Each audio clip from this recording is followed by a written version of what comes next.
Boa noite, senhores e senhoras, ouvinte do Pode Tudo Sem Limites. Hoje nós temos a grata satisfação de receber o doutor, pós-doutor e amigo Luciano Lins, especialista em psicologia, coordenador do mestrado da UPE, professor do mestrado da UPE e orientador. O foco principal é saúde mental integrativa e psicanálise iniciática, certo? Passando a palavra aí ao doutor para as considerações aos ouvintes e agradecer a sua presença, que será sempre bem-vindo aqui no nosso espaço. Boa noite, Luiz Afonso. Boa noite, pessoal do podcast Pode Tudo Sem Limites. Para mim é uma honra imensa estar por aqui, principalmente com o meu amigo, né? Porque ele já de longo tempo. E vamos conversar, né? Vamos pro tema. Luciano, veja só, a psicologia. Primeiro eu gostaria de fazer uma pergunta, porque a grande maioria das escolas de psicologia deixam o Jung e Reich fora do contexto, ou uma participação mínima. E se a abordagem com Reich na questão do homem em si, do homem criador, do orgulho, da satisfação e da busca pelo autoconhecimento e da libertação, sem qualquer dogma, e Reich na busca do inconsciente, que liga o homem ao místico, à espiritualidade e aos arquétipos que norteiam a vida de toda a civilização. Boa pergunta, Luiz. Olha, essa questão eu já coloquei diversas vezes, né, em debates e também na própria universidade, né? Muito curioso, por quê? Porque geralmente os autores, nada contra eles, mas assim, Freud, a psicanálise clássica, eu acho perfeito, a fenomenologia, e hoje está muito em voga a análise comportamental, né? A psicologia cognitivo comportamental. Agora, veja só, eu sempre digo o seguinte, que se a psicologia não atendesse ao sistema, não era curso. E o que é que acontece exatamente com Jung e Reich? Vou trazer Reich, que eu acho que nesse sentido social, Reich foi uma pessoa muito importante.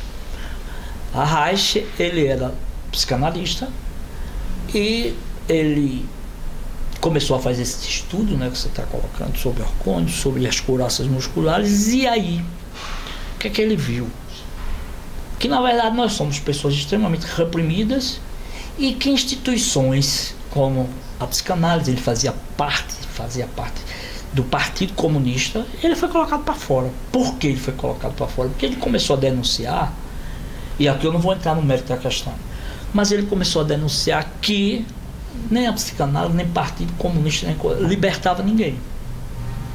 E aí ele foi colocado para fora do partido da psicanálise, foi colocado, e foram colocando para fora, né, dos países, até que ele foi perante a um juiz, e o juiz pediu para ele dar umas demonstrações. Ele perguntou se o juiz era cientista, o juiz disse que não era, ele disse que não ia fazer isso não. Aí foi preso, morreu de infarto, faltando 2 meses para ser libertado. E Jung, ele traz a questão, digamos assim, um pouco menos social, mas traz uma visão mais espiritual e, vamos dizer assim, né, menos, não dogmática, porque ele foi acusado inclusive de dogmatismo, porque ele defendia a religião ABC. Não.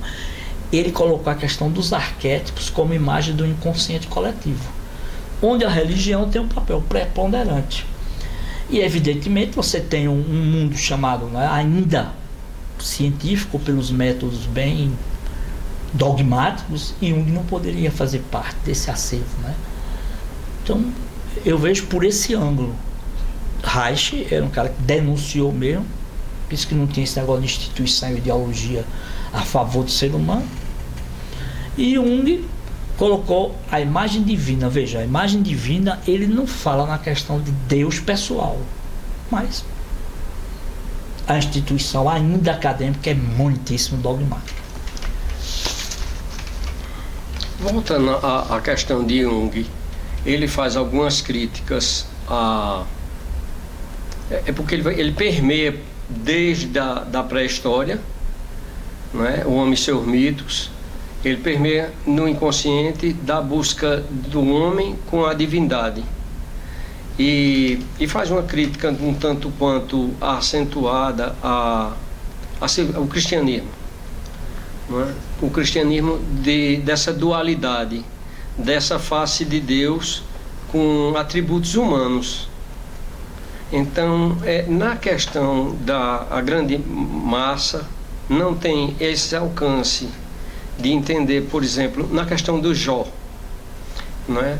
que era o servo preferido, o expoente do culto a Jeová, e um servo, né? Porque o demônio, o Satanás, era um empregado de Deus, fez uma aposta, vamos dizer assim, para testar aquele servo desde que não tirasse a vida. Não é? Então ele faz uma colocação muito interessante e aí se afasta do Deus criador de tudo e de todos para um Deus com uma personalidade e com características humanas. Não é? Um Deus, uma hora é um pai e outra hora é um algoz. Então eu gostaria com uma colocação como a psicanálise vê essa colocação de Jung.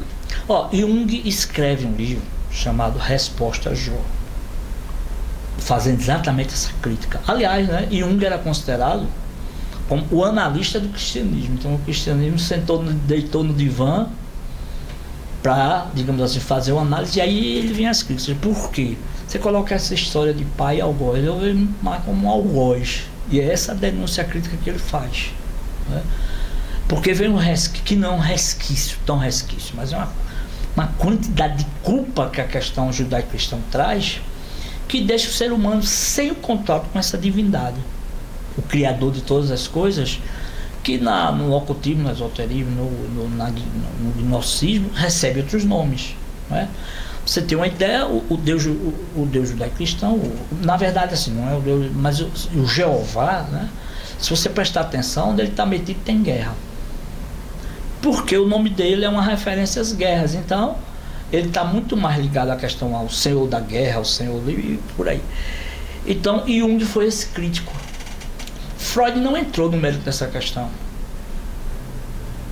mas Jung foi esse crítico. E eu diria que essa crítica, ela é muito a sombra, como a gente estava falando aqui no início, a sombra do cristianismo, no qual, no livro chamado Jung e os Evangelhos Secretos, escrito por um judeu, eu esqueci, Kohler, ele escreve sobre Jung deixou uns documentos, e Jung escreveu duas coisas: ou o ser humano faz as pazes com o mal, não é o ser humano, o cristianismo, e com o feminino, ou a gente vai terminar o mal. E a gente está vendo o que é que está dando, né? Justamente. O ser humano nem fez as pazes com o mal, porque o mal é só do outro, né? O mal é do outro, então o outro é que é ruim, o outro não presta. E a questão do feminino, porque aí aqui é um olhar meu, que se fala muito no feminino como uma conquista, mas na minha concepção o feminino não tem conquistado, ele tem feito um condicionamento diferente. Os movimentos não levam à liberdade das mulheres, mas estão levando a condicionamento. Tanto é que a quantidade de alcoolismo, a quantidade de infarto nas mulheres aumentaram muito. Então eu não vejo como uma questão, a gente continua preso ao mesmo Deus que Jung fez a crítica lá atrás. Então a gente continua preso. Você, como psicanalista e cientista, que vamos dizer, eu creio que o psicólogo, ele trata as dores da alma e faz com que aquela pessoa que está passando um determinado momento de agrura, uma depressão, alguma sombra que tenha de alguma influência paterna ou materna, que replica por gerações nos arquétipos de determinadas famílias, inclusive de doenças, né, que repete o padrão. Então, qual seria a busca maior dentro da religião para essa paz com Deus, sem a danação eterna? Porque existe uma ausência hoje, e o cristianismo está muito ameaçado, porque as bases do cristianismo hoje, a cada dia, pelo menos da igreja cristã católica romana, ela houve já, é o terceiro cisma que acontece. Muita gente deixou. Na Europa, muitas catedrais hoje não têm público, né? É a única religião tradicional e primitiva no termo de Deus, é o islamismo, que avança e ameaça as bases da civilização judaico-cristã, inclusive na Europa. Então, o papel do psicólogo, do cientista, em tirar essa pessoa, tem que procurar religar a essa divindade anterior ao cristianismo. Luciano? Luiz, essa para mim é uma questão crucial, e que nem ciência, nem religião, e aí quem me conhece já sabe o que é que eu vou dizer, nem psicologia resolve esse problema, nem filosofia resolve esse problema. Porque veja só, como eu disse no começo, a psicologia é permeada por esses condicionamentos dos autores. E quando você apenas repete o padrão, como você colocou. E Jung dizia assim, né? Olha, você estuda tudo, mas quando estiver na frente de um ser humano, esqueça tudo e veja a pessoa como ser humano. Não conseguimos fazer isso. Não conseguimos. E veja só, o fato de fazer um curso A, B ou C ou D, e a gente está falando de psicologia, não quer dizer que a pessoa virou autoridade para poder resolver o problema. Não. Nem o psicanalista. Primeiro, é importante que ele faça um reconhecimento, e aí é onde a gente entrou com a questão da psicanálise iniciática, um reconhecimento dos próprios condicionamentos, padrões condicionados. Então a gente vive sob o jugo de tudo que é padrão condicionado. E aí eu invoco Krishnamurti, né? Porque Krishnamurti era um cara que fazia exatamente esse papel da crítica, de que a gente só fazia para reproduzir padrão. Então, nesse sentido, e aqui eu com respeito aos psicólogos, mas eu acho que a nossa formação ela é muito ruim nesse aspecto que você está colocando. Ela é muito ruim. A psicanálise, na era mais clássica, era uma coisa também, sabe? Atualmente você vê, todo mundo hoje é psicanalista. Basta fazer um curso de 2 anos, virou psicanalista. Então, nós temos um problema muito grave, que é o reconhecimento das nossas limitações e, ao mesmo tempo, da divindade internalizada. Mas não basta estar formado. É um trabalho de percepção. Inclusive dessa história, né? Veja, se você for levantar essa questão de depressão, disso, daquilo, você vai ver que, no fundo, o que está em jogo são padrões condicionados. Ultimamente, né, nos últimos 10 anos, com o advento das redes sociais, mudou o padrão das pessoas na questão de busca de uma felicidade aparente, né? Então todo mundo tem 2.000 fotografias, 8.000 seguidores, e os livros de autoajuda, a grande maioria deles, o plano de fundo é o hedonismo, a busca pelo prazer, simplesmente pelo prazer. E depois desses desvairos que leva ao alcoolismo, à droga e outras fugas, resta só um ser humano vazio e isolado no seu quarto. Então, não seria prudente os psicólogos fazer um trabalho de conscientização, que as pessoas buscassem o autoconhecimento, em vez de esse exacerbamento de uma coisa que não o é. dessa felicidade empírica. Então, veja a quantidade de suicídio, veja a quantidade de mulheres que estão disponíveis nas redes sociais, todas belas, e uma carência afetiva terrível. Não é? E as famílias, que é a base da estrutura da civilização judaico-cristã, ruindo a cada dia, por conta da fuga.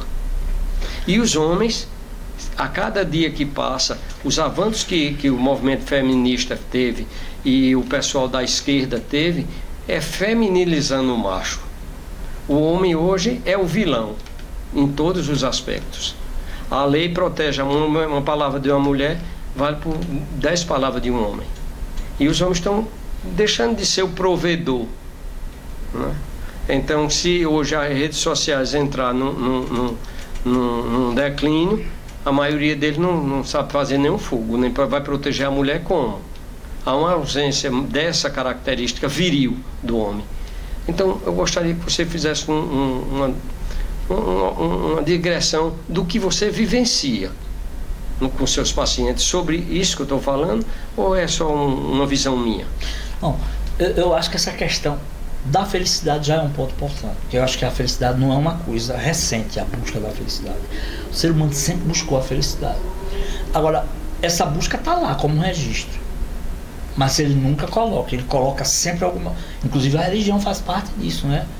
Ela toma esse lugar. E o que foi que aconteceu é que as redes sociais, ela tem tomado esse lugar. Então você vai contar lá uma história, vai fazer conquistas, porque, veja, passou a você mudar o padrão. O padrão vai mudando, mas o que está lá impregnado no padrão continua a mesma coisa. Está faltando alguma coisa no ser humano. E aí é quando eu acho que existe 3 pontos que eu gosto de puxar, né? Que é o primeiro, que é o despertar, que é a pessoa perceber que está condicionado. E depois do despertar, é a questão de que felicidade não há uma resposta, nem um padrão. E as redes sociais têm oferecido, até porque a pessoa faz, não só para aparecer, né? Porque hoje o cara tem que fazer de tudo para ganhar dinheiro. E é uma das coisas que eu me preocupo, e aí talvez porque eu seja da antiga, com essa propaganda, por exemplo, né? Já que estamos puxando psicologia, da psicologia, propaganda em massa, no Instagram. Não é que não tem pessoas que são capazes, mas é o mínimo, sabe? E você, por exemplo, o psicanalista clássico, ele não vai para o Instagram, ele é proibido, eticamente ele é proibido, ele não vai para as redes sociais, entende? Porque dá a impressão que você vai oferecer um negócio já buscando dinheiro, que é o grande, digamos assim, seria a grande solução social do século XXI. Então, quanto a essa questão, veja aí, né, para mim fica meio difícil, porque, veja só, a conquista da mulher, ela tem a ver também com a conquista do homem, mas eu digo enquanto ser humano, não é necessariamente da mulher, porque o gênero, essas coisas todas, e o homem também. E essa conquista a gente está fora. Por que a gente está fora? Porque você coloca coisas no lugar, né? Ah, você agora não pode mais chamar disso, daquilo, porque você pode ser preso.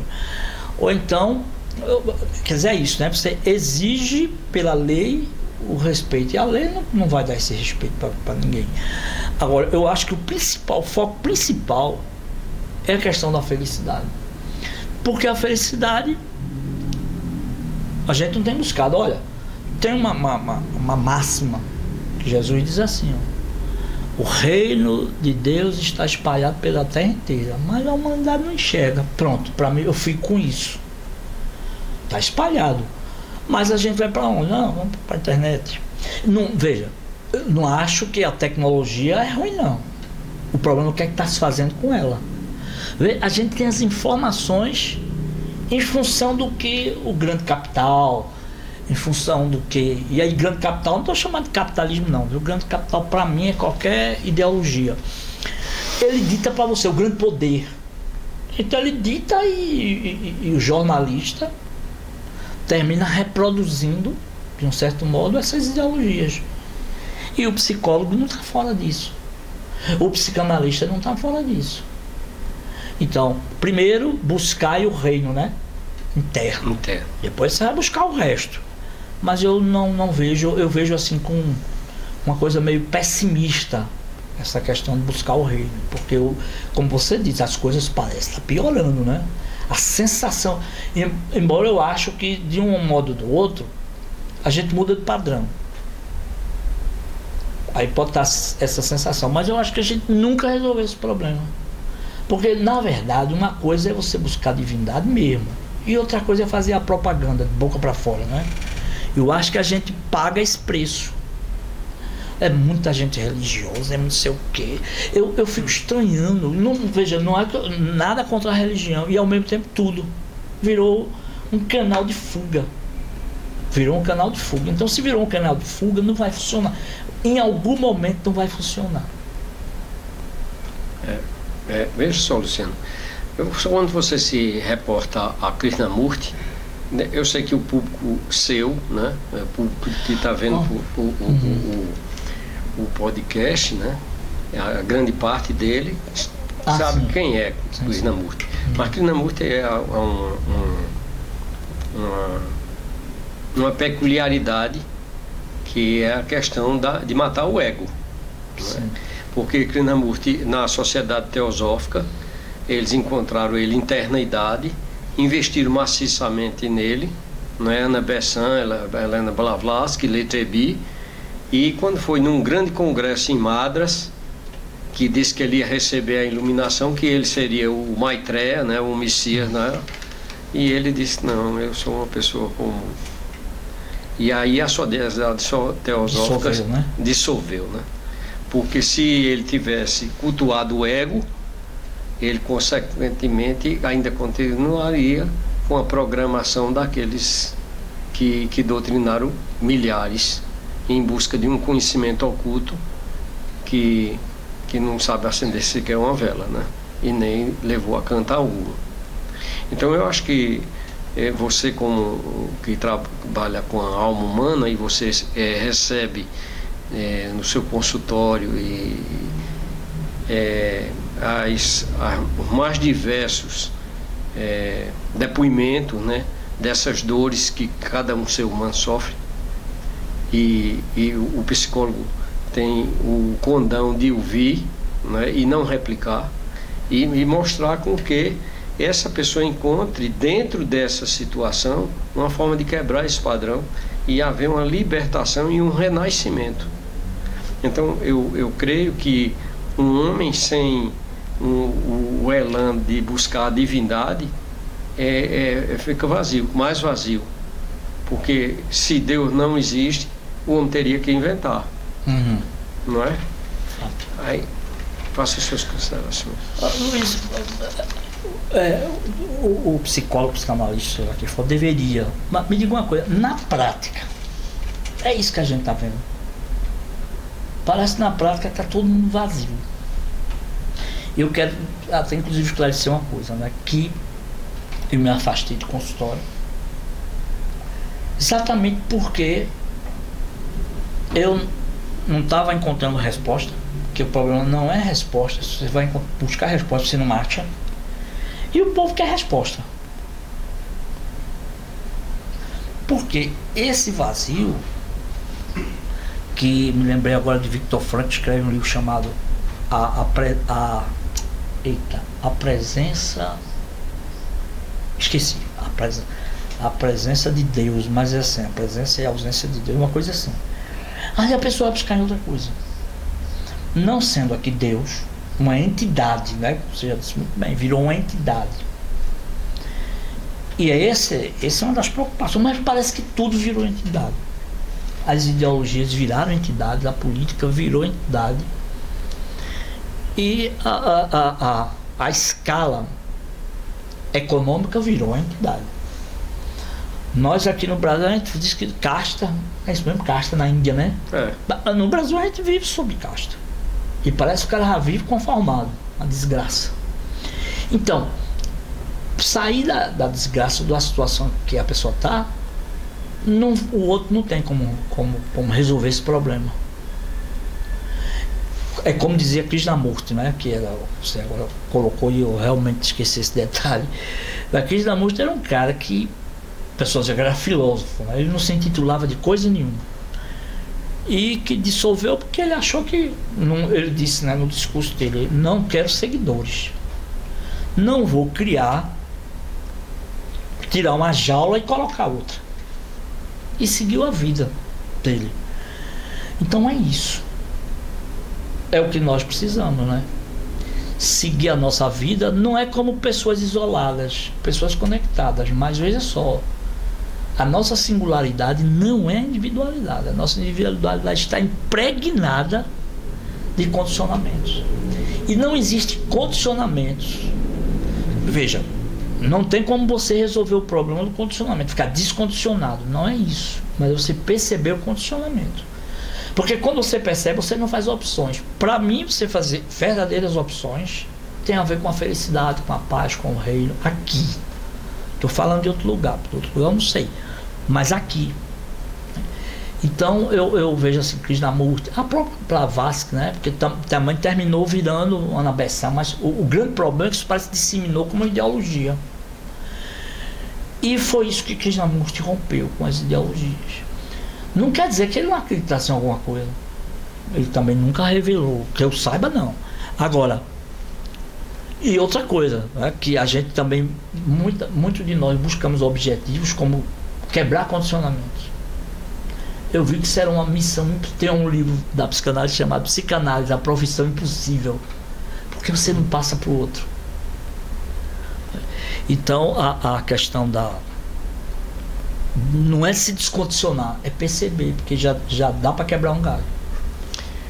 Luciano, você não, no seu olhar de cientista, você não acha que a grande parte da humanidade, ou quase a totalidade, ela não está desconectada com a natureza, com a vida pujante de todos os seres, não é?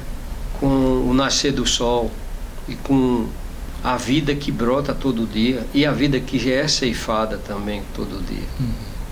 Então não há um afastamento dessa natureza aonde Deus se faz presente na criação, e o homem busca através do consumo exacerbado, como se a natureza fosse escravo e servo dele, destruindo todas as formas de vida para manter um luxo exacerbado com coisas que não levam a nada, a não ser o hedonismo.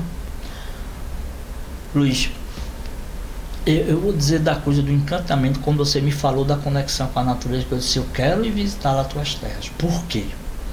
Porque você vai ver essas conexões nas mínimas coisas, né? Me lembrei de um biólogo chamado Bruce Lipton, que ele largou tudo e foi embora para o interior, lá na Inglaterra, e lá ele começou a ver o que era uma célula, o que era isso, que se encantou e veio esse despertar, que é exatamente essa conexão com a natureza.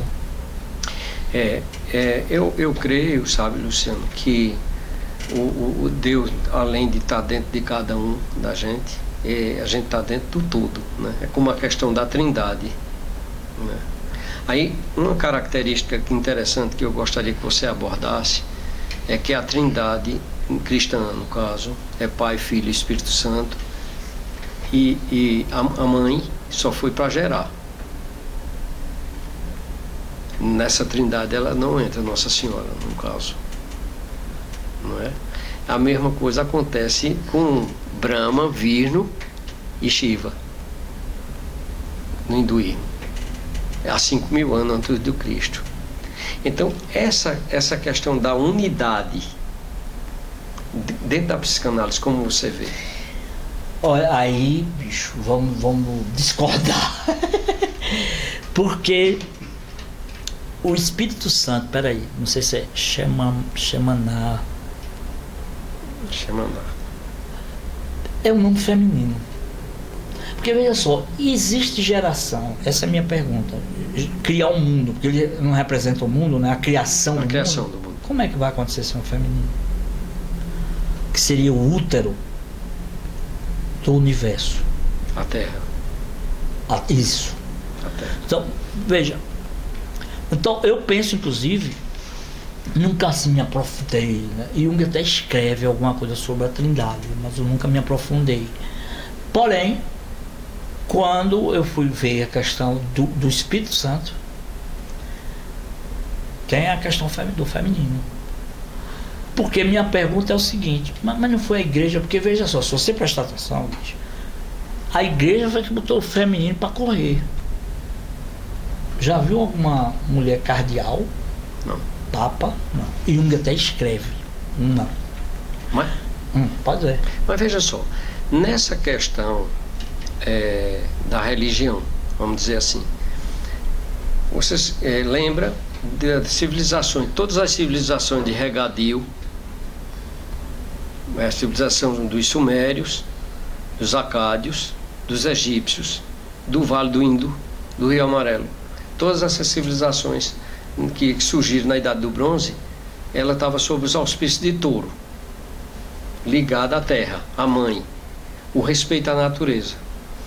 Mas quando o advento de mudar o padrão, e com a morte do boi Ápis, e começa a era de Ares, que é Marte, e começa a religião patriarcal, e o feminino fica em segundo plano, tanto no hinduísmo como no crescente fértil ali, onde é o Islã, onde é o dos caldeus, inclusive entre os judeus. E a mulher fica num papel, vamos dizer, subalterno, companheira só, cuidadora. Mas a criação em si, veja na Gênese, o Adão foi criado e dele tirou a costela para essa sistemática, vamos dizer, partenogênese, como se fosse um coral, não é? Então você vê que essa colocação dessa trindade para se transformar num só, tudo leva à unidade. Então quando você permeia por esse caminho das civilizações que são mais patriarcais, todas elas, a mulher tem um papel inferior, não vamos dizer, mais inferior.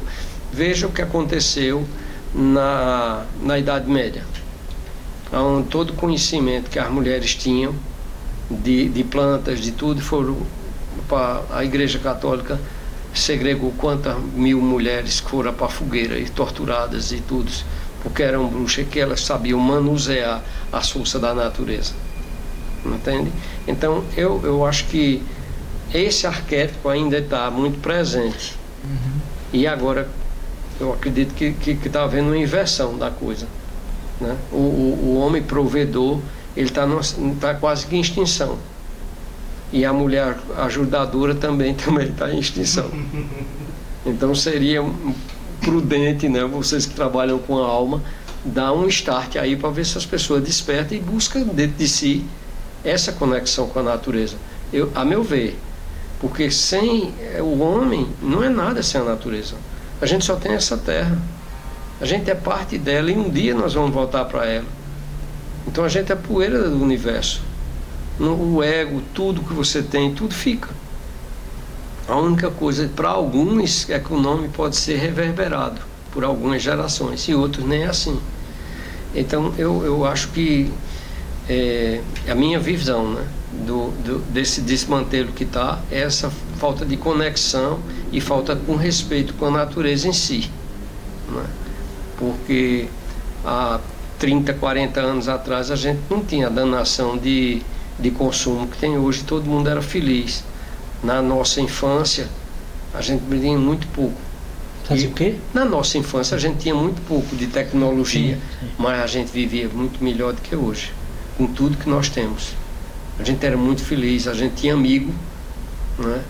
A mãe de um determinado menino era respeitado por todos os meninos quando a gente brincava na calçada.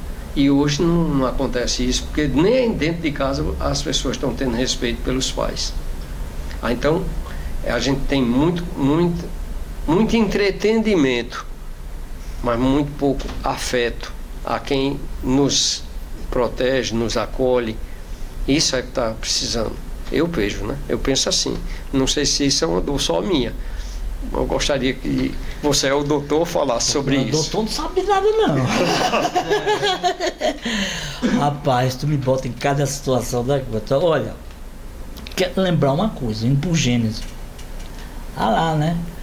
Que Adão, ele nomeava, ele ficou para nomear a natureza e mandar nela. Para começar, já começou errado aí. Segundo, não existe só um Gênesis ou não existe só um Velho Testamento. Existem várias versões. Inclusive do Novo Testamento, né? Porque o Novo Testamento a gente conhece os 4. Mas, e você sabe muito bem, que tem, por exemplo, os gnósticos, né? Veja que a importância que é dada a Maria Madalena. Sim. Que é extremamente minimizada. E aí eu vou dizer mais, minimizada inclusive pelo movimento feminista. Por quê? Porque Maria Madalena era a consorte de Cristo. Mas veja só, libertada e libertadora. Virgem naquela época não era porque a mulher não tinha tido relação sexual, é porque ela era dona do nariz dela. Ela não dependia do outro. E não é isso que a gente vê. Entende? Então veja só, o papel relevante, inclusive de Sofia, não é? Para os gnósticos. Os gnósticos. E aí Sofia também sendo mesmo, né, a consorte espiritual de Cristo. Nós temos um problema nessa ordem. Vou voltar de novo a Colin, quando foi revisitar Jung. Ora, ou a gente resolve esse problema com o feminino e o bem e o mal, ou vamos quebrar. E eu acho aí que o cristianismo está quebrando, porque não resolveu nem uma coisa nem outra. Enquanto na Idade Média as mulheres elas tinham esse azar, né? E não era um azar calculado, hoje tem outro. E esse perigosíssimo, por quê? Porque esse atual, o povo pensa que é livre, está criando um movimento de liberdade, e isso é falso. Para os homens também, né? Então veja só, o próprio papel de provedor, ele também é um padrão. E por mim, sabe, se extinga. Agora, claro, do jeito que tá, não, né? Do jeito que tá, e a gente tá criando uma coisa, a gente tá criando um monstro extremamente destrutivo. Por quê? Porque são os movimentos. E os movimentos que a gente... Porque tá lá também, né? Deus está dentro e fora de você. Então os movimentos terminam tendo esse poder. As ideologias terminam esse poder. Se você for prestar atenção, quais são os movimentos que estão dentro das universidades públicas, aí você vai dizer, você vê, e eu vou citar aqui porque não tem outro jeito, né? Porque a questão do movimento de esquerda. O que é um movimento de esquerda? Se você for perguntar, provavelmente o pessoal não sabe dizer o que é, só diz que é. Porque a liberdade, a libertação, não tem movimento, é feita a alma. A alma não tem sexo. A alma é consciência pura. Mas qual é o problema? A gente quer se libertar pelo gênero, pela ideologia, pelo não sei o quê. Aí a gente fica, na verdade, em vez de se amar ao próximo como a gente mesmo, a gente fica odiando ao próximo como a gente odeia a gente mesmo. E aí sim, eu acho que o papel do terapeuta deveria ter a forma. Eu não estou falando necessariamente psicólogo, porque o psicólogo vai para a faculdade e vira psicólogo. Eu estou falando daquelas pessoas que se interessam pela alma humana. Deviam se preocupar com as nossas, né? Que deve estar queimando em algum canto aí. Por quê? Porque você não pode. Porque o que é libertar o outro? Que eu acho super interessante em psicanálise isso. Você não diz uma palavra. Hoje o cara dá o pitaco, o que é que o outro vai fazer? Veja, o cara fala, o analista não responde. Não deveria responder. Por quê? Isso força a pessoa a ir para a libertação. Mas a pessoa quer resposta, não é? Nós queremos resposta e que o outro dê solução. O outro não sei. Eu digo assim, a gente tem solução pra gente, Luiz. Uma vez chegou uma pessoa no hospital. É porque tu me conhece, né? Eu sou um tirador de onda. Aí o cara entrou, aí disse, eu tô com depressão. Aí eu abracei ele, disse, eu também. Porque eu tenho uma solução para dar para ninguém? Você acha, quer dizer, o perigo é a pessoa se empoderar com isso. Não, não temos. Agora vá buscar. E o que aconteceu, né, dos 20 anos eu tive uma crise fortíssima, e recentemente também, é que não tem resposta, Luiz. Luciano, me diga uma coisa. Você, como estudioso, quando você defendeu a sua tese sobre a questão da espiritualidade, da religiosidade, você não acredita que se a Igreja Católica, que no princípio era a detentora do conhecimento, né, pelo menos do que ela passava, ela tivesse seguido a escola estoica e não a aristotélica, a humanidade não teria dado um salto quântico, não? Ó, Luiz, o problema está exatamente no si. Sim, é verdade. Se tivesse acontecido um bocado de coisa, a gente era outra coisa, mas não aconteceu. Até porque eu acho que esse padrão pode ter a ver, é possível que tenha a ver com a evolução da humanidade. Agora a humanidade não evoluiu, não acordou. Entendeu? Então veja só. Se a igreja teve Valentino, que foi um candidato a papa e perdeu. Ele era agnóstico, mas não ganhou. Pronto, então jogaram o homem no esquecimento. Eu acho que, na verdade, essas coisas não acontecem. É planejada.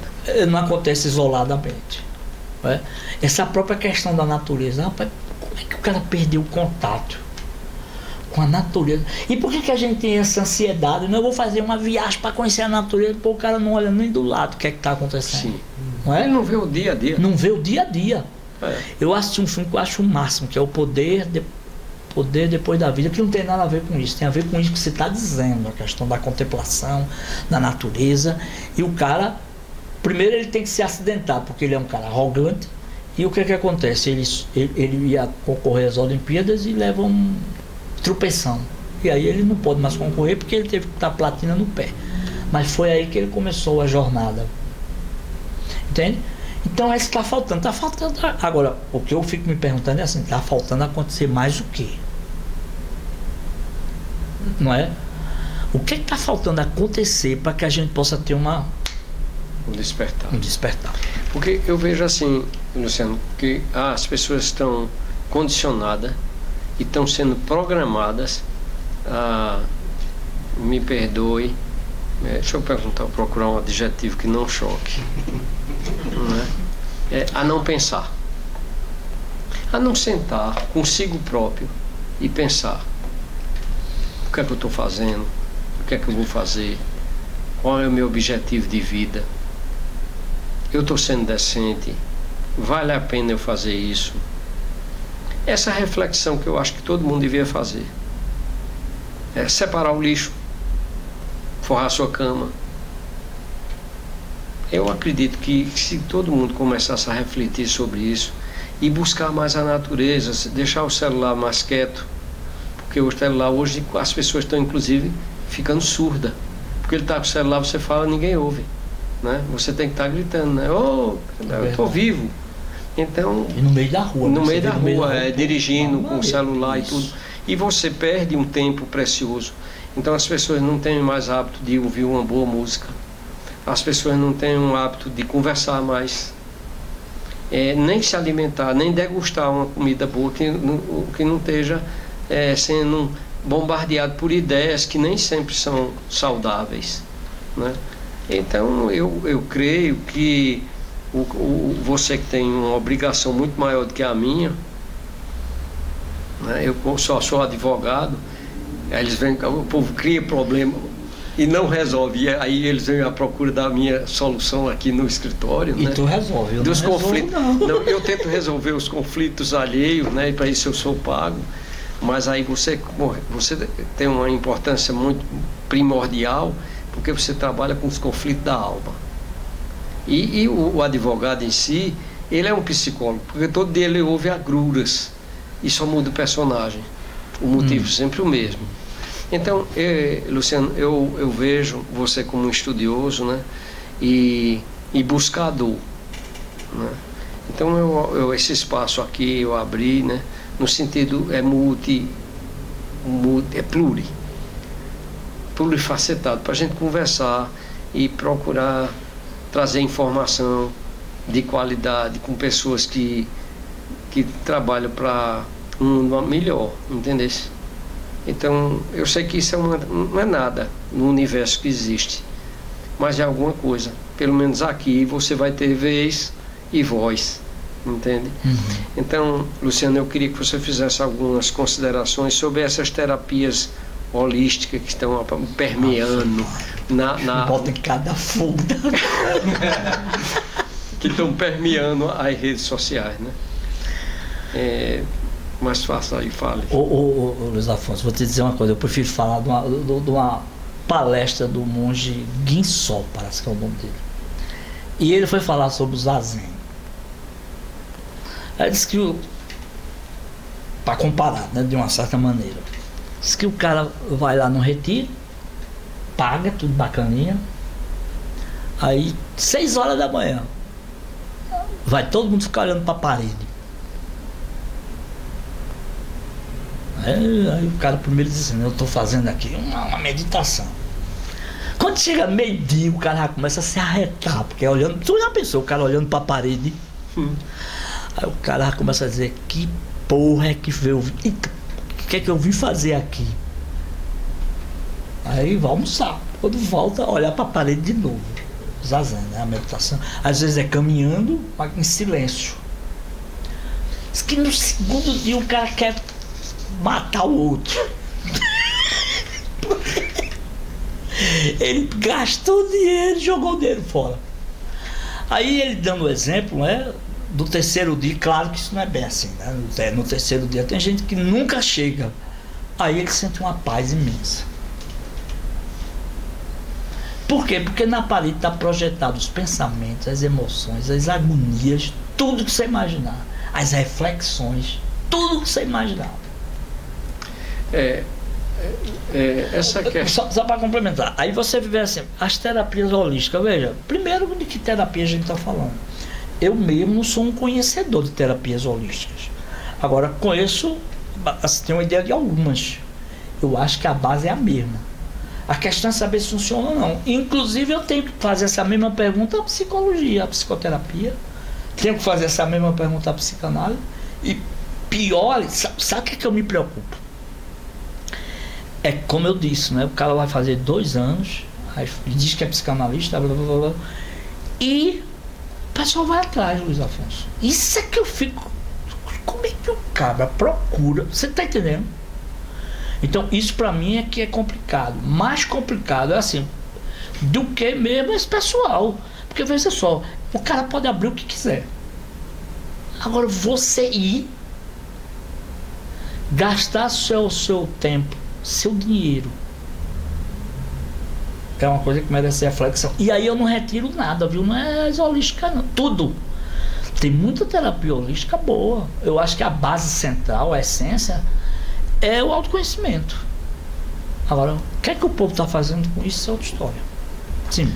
Ô Luciano, veja só, na questão dessa da acadêmica, né? Eu sei que você sofre alguns embates, né? E você foi tolhido de criar determinadas formas para quebrar um padrão que não está levando a nada, né? E outra coisa, a ausência, a maioria das pessoas hoje não tem tempo de ler e de refletir o que está lendo. Então, um texto que você tem que ser no máximo com 300 palavras para que alguém leia, né? Porque ele está com pressa de olhar o TikTok ou Instagram ou qualquer coisa do tipo. Verdade. Quando a nossa geração se for, a geração que vai suceder a gente, que vive estritamente tecnológica, como é que ela vai formatar o pensamento? Veja a música. Por exemplo, essa questão da... Você não acredita que o brasileiro em si, e tá essa balbúrdia toda, em busca de um pai, de um salvador, de um redentor, e por conta da falta de hegemonia de uma determinada ideia, ou a gente ainda está preso na questão do colonialismo, e a gente está pensando ainda no mito do príncipe do cavalo branco que vai salvar a humanidade? Eu acho que a gente está preso. Você acredita que isso é por conta da formação do povo brasileiro, que é a falta de arquétipo?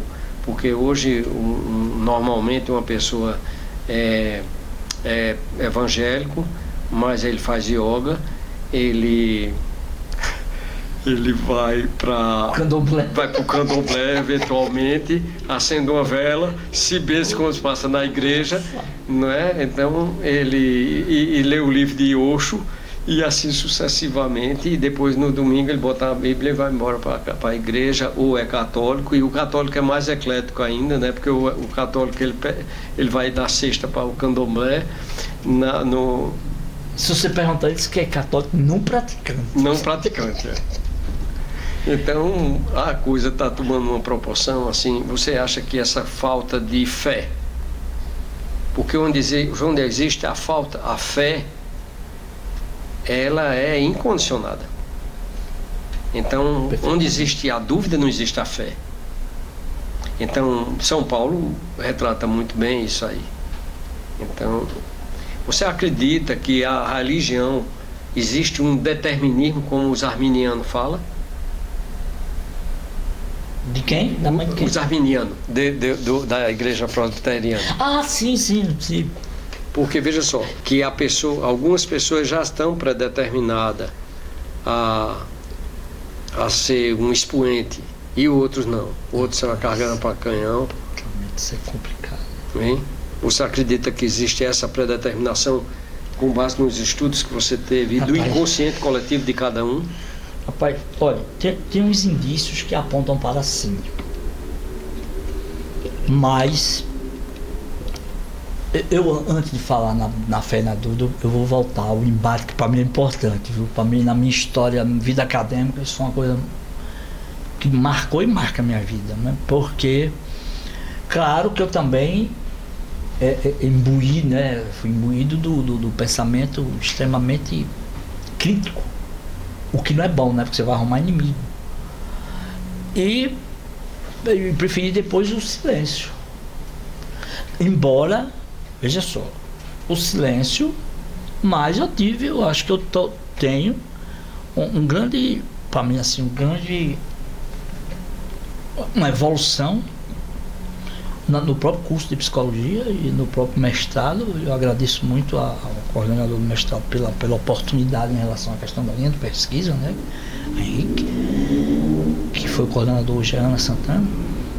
Mas assim, esse embate, eu diria que é um embate silencioso, e não por razões só, digamos assim, do ponto de vista da espiritualidade, mas não, ideológica mesmo. Porque hoje, eu acho que até hoje o pessoal deve pensar que eu sou extremista da direita extrema, ou da não sei o que. Pode pensar o que quiser. Eu é que não vou convencer a ninguém que não é. Agora, eu não vou dizer nem que é da democracia. Nem acredito que existe democracia. No Brasil, menos ainda. Mas olha só, a pessoa pode pensar o que quiser. Eu estou fazendo o meu trabalho. E estou muito contente com isso. Agora, claro, né, eu agradeço, por exemplo, a atual coordenadora do curso, né, eu tenho que citar o nome porque eu gosto muito dela, né, que é Jaqueline. Eu agradeço muito, assim, a pessoa que eu tenho muita confiança. Agora, os embates, meu amigo, os embates é porque o pessoal pensa, eu acho que a pessoa pensava que eu queria era o poder. Então, eu queria fazer essa observação, porque isso foi muito importante e é importante na minha vida. A questão da espiritualidade, mesmo assim, né, tendo essa abertura, não é uma coisa fácil, porque tudo a turma diz que é espiritualidade. Tudo. Aí fica muito vago. Luciano, eu acredito que existe uma divergência muito entre o que é a pessoa buscar a religiosidade e buscar a busca pela espiritualidade do autoconhecimento. As pessoas confundem muito isso. Isso é bem diferente. Eu acredito que o Deus, né, o Senhor de tudo e de todos, Criador de tudo, a maior prova da existência dele é o nascer do sol e ele permear em todas as formas de vida, até as formas microscópicas, né? Então eu acredito que o homem tem que fazer esse caminho inverso. Em 1970, o Brasil, 80% da população morava na zona rural. Hoje é o inverso. Mora nos grandes centros. E aí essas pessoas perderam o contato e o respeito com a terra, né? Mudaram os hábitos alimentares e não há condição de completo respeito por nada, nem por si próprio, né? Então essa imposição que acontece do luxo, do ser melhor, né?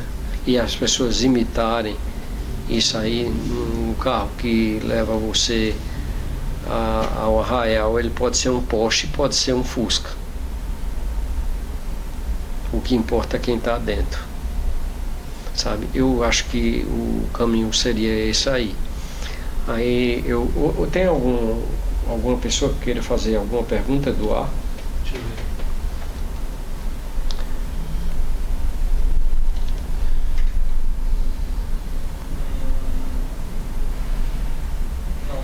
Não? Vamos fazer as nossas considerações. Luciano, muito obrigado. Esse espaço está aberto a você e eu acredito que foi muito salutar esse bate-papo e virão outros. E a gente aprofundar mais essa troca de informação, né? E eu espero que os senhores ouvintes tenha crescido algo de bom na vida de vocês. Meu muito obrigado, Luciano. Um abraço forte, muita felicidade e prosperidade. Luiz, eu é que agradeço o convite. Para mim também é uma oportunidade imensa, né? Estar falando sobre algo que é... E você levantou questões que são pouco discutidas. Então, para mim é uma honra, é um prazer. E estou sempre à disposição. É um espaço, como você diz, né? Aquela pessoa fala, acabou-se, né? Você tem a voz para falar. E isso para mim é importante.